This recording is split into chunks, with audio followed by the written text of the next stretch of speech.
오늘은요, 신앙생활하다 시험 들었을 때라는 제목으로 말씀을 나누고자 합니다. 한번 따라해 보세요. 신앙생활하다 시험 들었을 때. 신앙생활하다가 시험 한 번 안 드는 사람 있을까요? 여러분 다 신앙생활하다가 시험 든 적 있으시죠? 예, 다 있을 겁니다. 믿음으로 살려고 할 때 시험 들 때가 많습니다. 교회에서 하나님 섬길 때 시험 들 때 있습니다. 신앙생활 하다가 시험 한 번도 들지 않고 견고하게 신앙생활 했다? 아마 없을 겁니다. 목회자인 저도 시험 들 때가 종종 있습니다. 저도 시험이 들어요. 하물며 여러분은 어떻겠습니까? 그러면 저는 언제 시험 드냐고요? 시험 든 사람 볼 때 시험 들어요. 그런데 여기서 시험 든다는 말은 무슨 말인가요? 상처받았다, 섭섭한 마음이 들었다, 믿음이 흔들렸다, 화가 났다, 믿음의 방향을 잃었다, 뭐 이런 의미일 것 같습니다. 원래 성경에서 말하는 시험은 세 가지가 있어요. 첫 번째로는 템테이션입니다. 영어로 말하자면, 우리말로 하면 유혹이죠. 죄를 짓도록 유혹하는 거예요. 마귀가 우리를 시험할 때 주로 쓰는 방법입니다. 예수님께서 40일간 금식기도 하셨죠. 몹시 줄이셨습니다. 그때 마귀가 와서 예수님을 시험하죠. 어떻게 해요? 이 돌들을 떡덩이로 만들어라. 지금 배고프시지 않습니까? 예수님께서 개인적인 능력을 발휘하셔서 이 돌을 떡덩이로 만들어 줄이신 배를 빨리 채우십시오. 하나님의 일이 뭐가 그렇게 중요합니까? 주님 앞에 기도하는 게 뭐가 그렇게 중요합니까? 빨리 당장 현실적으로 어려운 문제 후딱 해치우고 자기 길을 가십시오. 이렇게 유혹을 하는 것이죠. 이것이 바로 마귀가 주는 시험, 템테이션이에요. 두 번째 시험은 테스트입니다. 이것은 하나님께서 우리 신앙의 성장을 요구하실 때 쓰는 방법입니다. 그래서 때론 고난도 주시고 섭섭한 일을 당하게도 하시고 때론 아픔도 주시고 때론 상처도 주십니다. 그런 후에 주님은 우리가 그런 상처와 아픔과 위기가 있지만 그럼에도 불구하고 굳굳이 믿음으로 전진하는지를 보기를 원하시는 거예요. 이럴 때 테스트를 주십니다. 마가복음 7장에 보면 그리스 여자이면서 수로보니게 족속인 한 여자가 나오는데요. 이 여자는 이방인입니다. 그런데 문제가 있었어요. 이 여자에게 딸이 하나 있는데 귀신 들렸습니다. 그리고 죽어가고 있었어요. 몸에 무슨 질병이 있는 것이 아니에요. 귀신 들렸어요. 그때 예수님께서 이 동네에 오셨다는 소식을 듣게 되었죠. 그러자 이 수로보니게 여인이 예수님을 찾아가서 무릎을 꿇고 눈물을 흘리며 사랑하는 딸을 위하여 간청합니다. 주님 도와주세요. 제 딸이 귀신 들려서 죽어가고 있습니다. 간절히 간청했습니다. 여러분, 어머니의 눈물은요 정말 어떤 애절함이 있어요. 그런데 놀랍게도 성경에 보니까 우리 주님께서 아주 냉정하게 반응하시죠. 이 여자가 이방인이라고 그랬잖아요. 예수님이 이렇게 말씀하시죠. 개들에게 자녀들이 먹는 축복의 떡을 주는 것이 옳지 않다. 야, 여러분, 이게 얼마나 기분 나쁜 소리예요. 개들? 우리 주님이 그렇게 말씀하셨다니까요. 이게 얼마나 시험들 일입니까? 얼마나 섭섭해요. 사람은 자기가 무시받을 때 제일 화가 나거든요. 이게 얼마나 상처받을 말입니까? 그런데 우리 예수님께서 그렇게 말씀하셨어요. 그러자 이 여자가 어떻게 했습니까? 이 시험을 아주 멋지게 통과하죠. 섭섭하다고 무너져 내린 것이 아니었습니다. 분노하지도 않았습니다. 뒤에서 욕하지도 않았습니다. 마음에 상처받았다고 그냥 포기하고 돌아가지도 않았습니다. 오히려 믿음으로 전진했죠. 주님, 개들도 주인의 밥상에서 떨어지는 부스러기라도 먹지 않습니까? 그 부스러기 은혜라도 내게 주십시오. 그러자 우리 주님이 감동받으셨습니다. 이렇게 말씀하셨죠. 가라, 귀신이 내 딸에게서 나갔느니라. 이것이 바로 테스트입니다. 신앙의 정도, 진심의 정도, 열정의 정도, 진정한 믿음의 정도를 우리 주님께서 보기 원하실 때 이 방법을 사용하시는 것이죠. 세 번째 신앙은 트라이얼입니다. 우리말로 하면 시련, 고난이죠.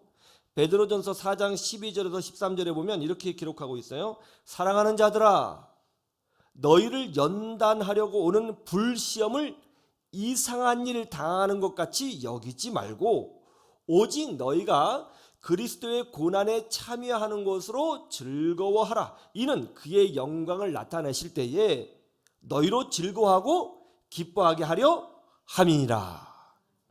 여기서 나오는 불시험, 이것이 바로 트라이얼이에요. 즉 고난, 시련입니다. 이것은 하나님이 주실 때도 있고 또 마귀가 줄 때도 있습니다.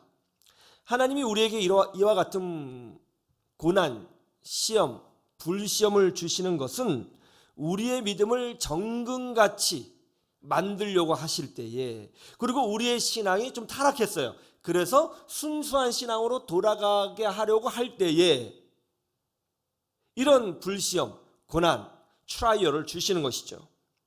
시련을 통해서 기도하게 만드십니다. 시련을 통해서 이 땅이 아니라 하늘에 소망을 두게 만드시죠. 시련을 통해서 하나님의 은혜를 간구하게 되고요. 그렇게 은혜를 간구할 때에 정말 인간적인 방법으로는 해결될 수 없을 것 같은데 놀라운 방법으로 해결되는 것을 보고서 정말 하나님이 나를 사랑하시고 나와 함께 하시는구나 하는 것을 깨닫게 되는 거예요. 이 과정을 통해서 신앙이 깊어지고 신앙이 순수해지고 신앙이 다시 첫사랑으로 회복되는 은혜를 경험하게 되는 것입니다. 이와 같이 하나님께서 우리의 신앙을 순수하게 만들고자 하실 때 믿음의 본질 가운데 들어가게 하실 때에 이 트라이얼, 이 불시험을 사용하신다는 거예요. 그러나 이 불시험, 고난과 시련은 마귀가 일으키기도 합니다.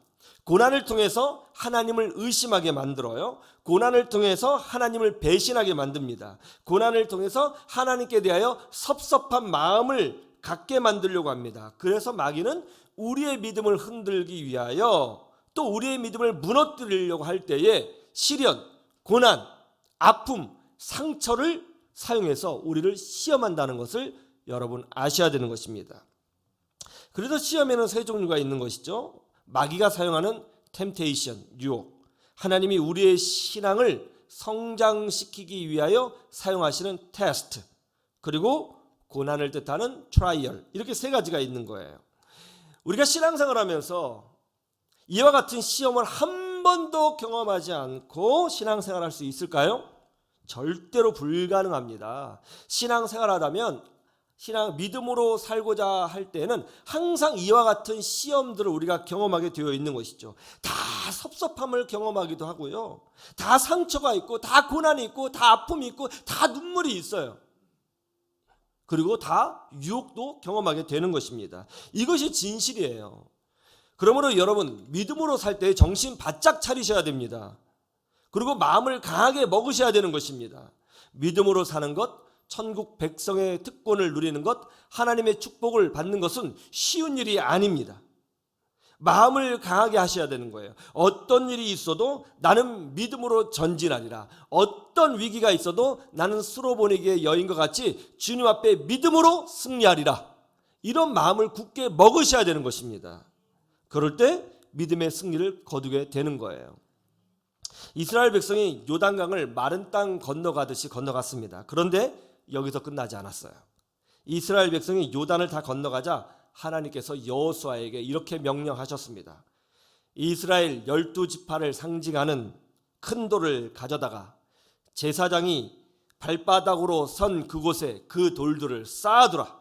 그래서 훗날 너희 자녀들이 아니 이 돌들이 뭡니까? 하고 묻거든 옛날에 하나님께서 강하게 흐르던 요단물을 멈추시고 우리가 그 요단강을 마치 마른 땅을 건너가듯이 건너가게 되었는데 그때를 기념하는 돌이다. 이렇게 너희들이 말해 주거라. 이렇게 명령하셨어요.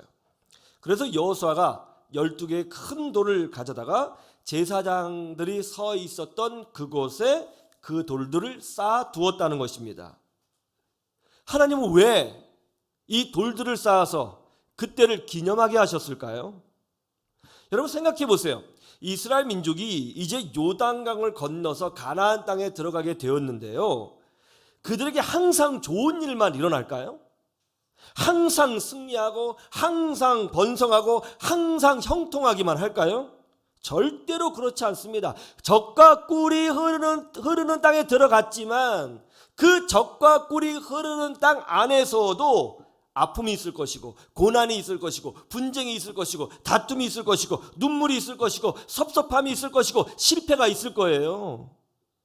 때로는 큰 패배도 경험하게 될 것입니다. 쉽게 말하면 시험 들 거예요. 젖과 꿀이 흐르는 땅, 얼마나 아름다운 땅이에요? 그 젖과 꿀이 흐르는 땅에서 시험 들 일이 많을 겁니다. 우리도 마찬가지예요. 교회 다니면 하나님 나라의 백성이 되면 은혜 받으면 아무 문제 없다. 정말 그럴까요? 교회 다니면 무조건 행복하고 교회 다니면 무조건 축복받고 교회 다니면 무조건 기도 응답 받는다. 정말 그럴까요? 그렇지 않습니다. 하나님 나라의 백성이 되어도 젖과 꿀이 흐르는 이 땅에 들어왔어도 여전히 시험 당할 일이 매우 많다는 거예요. 이럴 때 우리는 어떻게 해야 되는 것일까요? 첫째로 은혜의 때를 기억해야 된다는 것입니다. 한번 따라해 보세요. 은혜의 때를 기억하라. 큰 돌 12개를 요단강에 쌓아두었습니다. 그런데 정확하게 어디에 쌓아두었어요? 제사장들이 발바닥으로 선 바로 그 지점에 쌓아두었습니다. 왜 그 지점에 쌓아두어야 했을까요? 정확하게 기억하라고요. 뭘 기억합니까? 하나님께서 이스라엘 민족에게 어떤 은혜를 베풀어 주셨는지, 그리고 그때 이스라엘 백성이 얼마나 행복했었는지, 얼마나 감격했었는지, 얼마나 큰 은혜를 누렸는지 그때를 기억하라고 바로 그 지점에 돌을 쌓아두라고 명령하신 것입니다. 제가 군대에 있을 때의 일입니다. 사단장님께서 키우던 강아지 한 마리가 있었는데요. 사단장께서 타 부대로 이제 가시게 되었는데 아마도 이 강아지를 데리고 갈 상황이 아니셨던 모양이에요. 그래서 우리 부대에 그냥 맡기셨습니다. 그런데 이 강아지가 한 마리 왔는데 뭐 군대니까 아무도 신경 쓰지 않는 것이죠. 지금 생각해 보면 그 개가 닥스훈트였던 것 같은데요. 굉장히 고급스러웠어요. 털도 아주 길고요. 갈색입니다. 굉장히 이쁘고 잘생겼습니다. 예, 굉장히 고급스러운 개예요. 그런데 버림받은 개니까 창고 뒤에 전봇대에 묶여져 있었고 병사들은 남은 짬밥을 던져 주었습니다. 공쥐였던 개가 어느 날 순식간에 거지개가 된 거죠. 아무도 그 개를 쳐다보지 않고요. 짓궂은 병사들은 그 개밥을 발로 툭툭 차기도 했습니다. 정말 불쌍하더라고요. 그러다 어느 날 은혜와 사랑이 풍성한 제가 그 개에게 가까이 가서 소세지를 줬습니다. 그러자 와서 막 먹더라고요. 그리고 사람의 사랑이 그리웠는지 꼬리를 막 흔들면서 제 품에 들어와서 막 부비는 거예요. 그래서 제가 좀 뭐 이렇게 소세지도 사주고 또 고기 있으면 좀 남겨서 좀 주고 막 이렇게 했어요. 그러니까 저를 뭐 너무너무 좋아하는 거예요. 쓰다마주고 이뻐해주고 그랬습니다. 그때부터 그 개는 저의 호위견이 되었습니다. 제가 가면요 제 옆에 졸졸졸 쫓아다닙니다. 쫓아다녀요. 그리고 제가 야간에 근무를 서면 제 옆에 딱 같이 근무를 서요. 그리고 한밤중에 이 개를 막 풀어놓으니까 이 군부대 야산을 막 이 개의 본능이 있으니까 막 돌아다니거든요. 근데 제가 이 개의 이름을 지어줬어요. 갑자기 공쥐였던 개가 거지가 돼서 너무 불쌍하잖아요. 그럼 너는 왕 같은 개가 되라 해서 왕왕이라고 지어줬습니다. 그래서 한밤중에 이 개가 막 돌아다니는데 제가 왕왕이 이렇게 부르면요 그 소리가 들리는지 한참 있다가 저기서 걔가 막 뛰어오는 데가 들려요. 그리고 저한테 와서 막 이뻐서 저를 부비고요 절절절절절 쫓아다닙니다.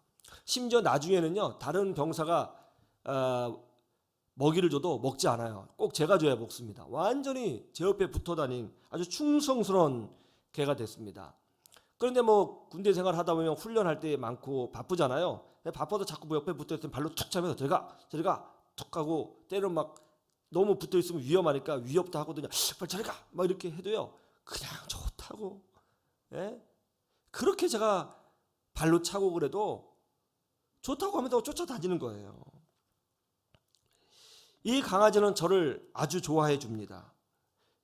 제가 섭섭함을 줘도, 제가 때로는 발로 차도 그래도 충성합니다. 왜 그랬을까?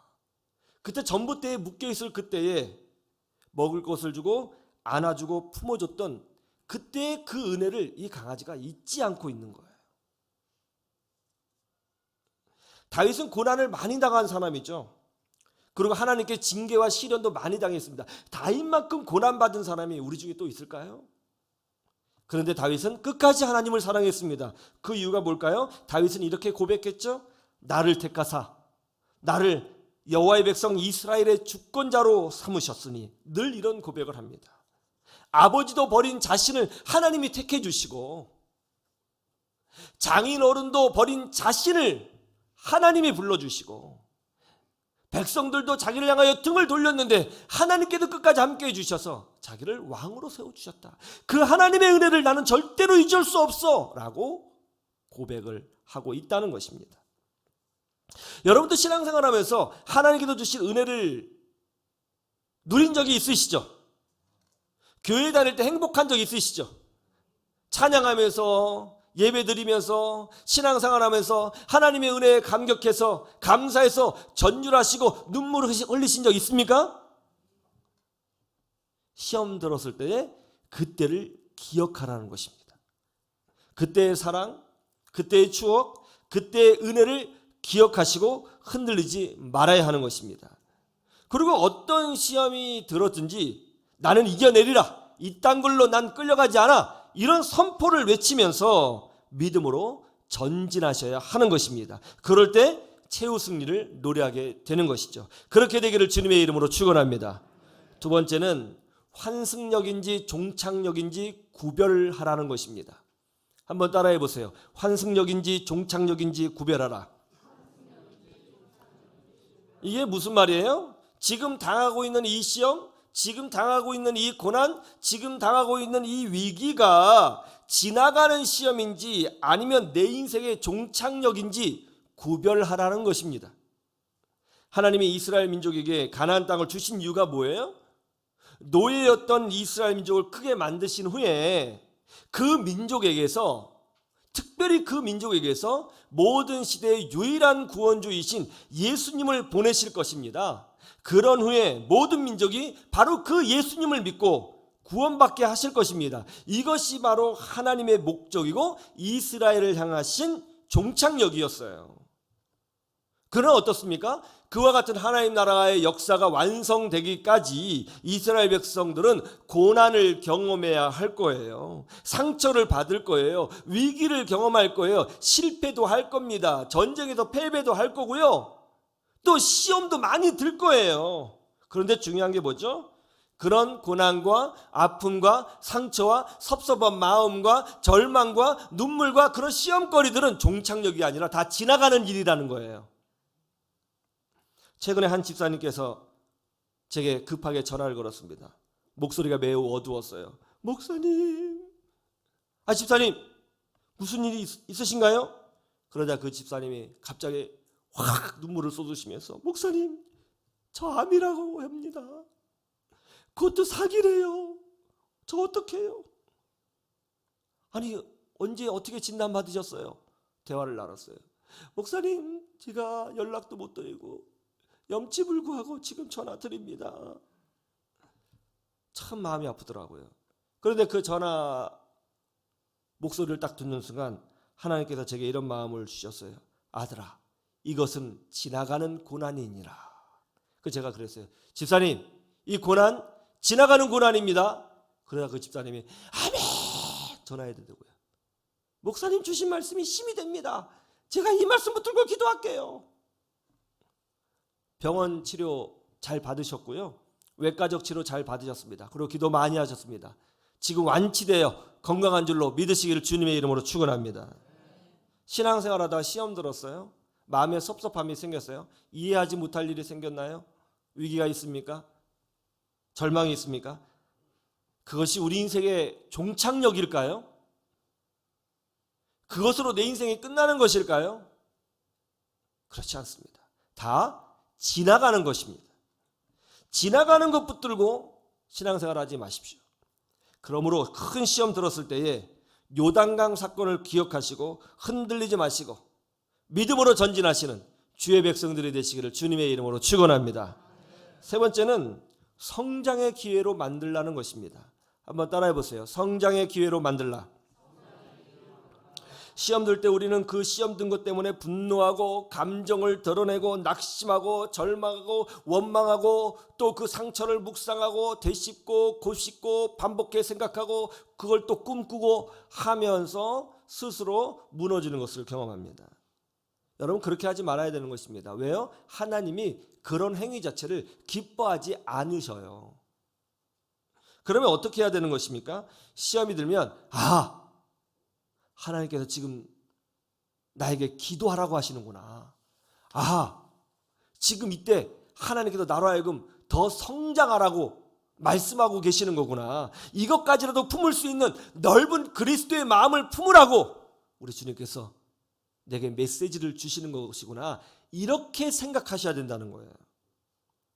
무슨 말이죠? 시험을 낙심과 좌절과 분노와 포기의 기회로 삼지 말고 오히려 나 자신을 더 업그레이드하고 나 자신을 더 강인하게 만들고 나 자신을 더 가슴이 넓은 사람으로 만들어가는 성장의 기회로 삼아야 된다는 것입니다. 예수님께서 40일간 금식하셨잖아요. 마귀가 와서 예수님을 유혹했습니다. 예수님이 이겨내셨죠.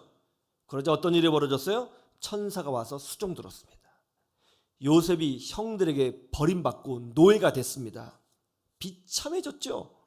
그러나 그는 보디발의 집에서 자신을 경영자로 업그레이드 시켰습니다. 그런데 가룟 유다는 보세요. 가룟 유다는 마귀의 유혹을 받아서 예수님을 은 30을 받고 팔아버렸습니다. 나중에 그는 자신의 잘못을 깨달았습니다. 그는 자신이 시험을 이기지 못했다는 것을 알았습니다. 그런데 어떻게 했어요?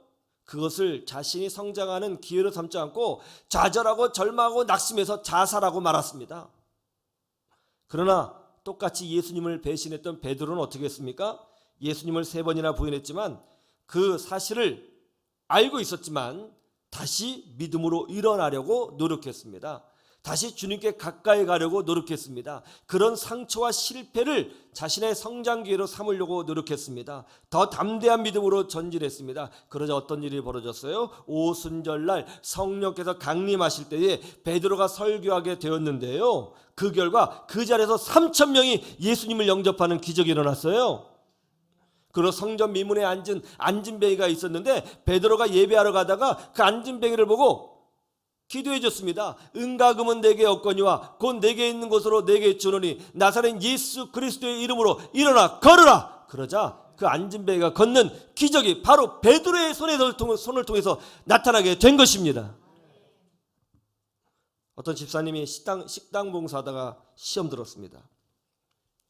김치를 집에서 만들어 왔는데 한 집사님이 이 김치 좀 이상해요 하고 말하는 거예요. 순간 다리에 힘이 쫙 빠지더랍니다. 아무것도 하기 싫더라는 거예요. 그러면서 교회도 싫어지고 예수님도 싫어지고 다 싫어지더라는 거예요. 시험 든 거죠. 그래서 너무 상처받아가지고 집게로 김치 들고 가만히 이렇게 서 있었대요. 내가 지금 여기서 뭐하나, 그냥 집에 가버릴까 말까. 그렇게 시험 들고 있는데 식당 저 구석에서 청년들이 이렇게 말을 하더랍니다. 야, 이 김치 진짜 맛있다. 그지? 죽이지. 대박인데? 그 말을 듣자 정신이 번쩍 들었습니다. 목사님 말씀대로 긍정적인 것을 보지 않고 부정적인 것에 끌려간 자기 자신이 부끄럽게 느껴졌다고 합니다. 결단했습니다. 그때부터 어떤 시험이 올 때마다 나를 힘들게 한 그것을 붙들고 사는 것이 아니라 나에게 힘이 되고 은혜가 되고 기쁨이 되는 사건도 반드시 동시에 일어날 테니 그 은혜의 사건을 붙들고 내 영혼을 채우면서 내가 믿음으로 전진하리라. 그렇습니다. 그렇게 해야 성장하는 것입니다. 이스라엘 백성이 요단을 건너 가나안 땅에 들어갔습니다. 그러나 항상 좋은 일만 있지는 않을 겁니다. 많은 시험을 경험하게 될 겁니다. 그때 요단강의 12개의 돌을 기억하라는 것입니다. 우리도 마찬가지예요. 어떤 시험이 올 때 그 시험에 지배당하지 마십시오. 여러분은 그런 시험보다 훨씬 더 복되고 위대한 하나님의 자녀들입니다. 하나님께서 나에게 주신 은혜의 12개의 돌을 기억하시고 약속의 12개의 돌을 기억하셔야 됩니다. 그래서 최후 승리의 기쁨, 최후 승리의 감격, 최후 승리의 축복을 누리는 여러분 되시기를 주님의 이름으로 축원합니다. 축원합니다.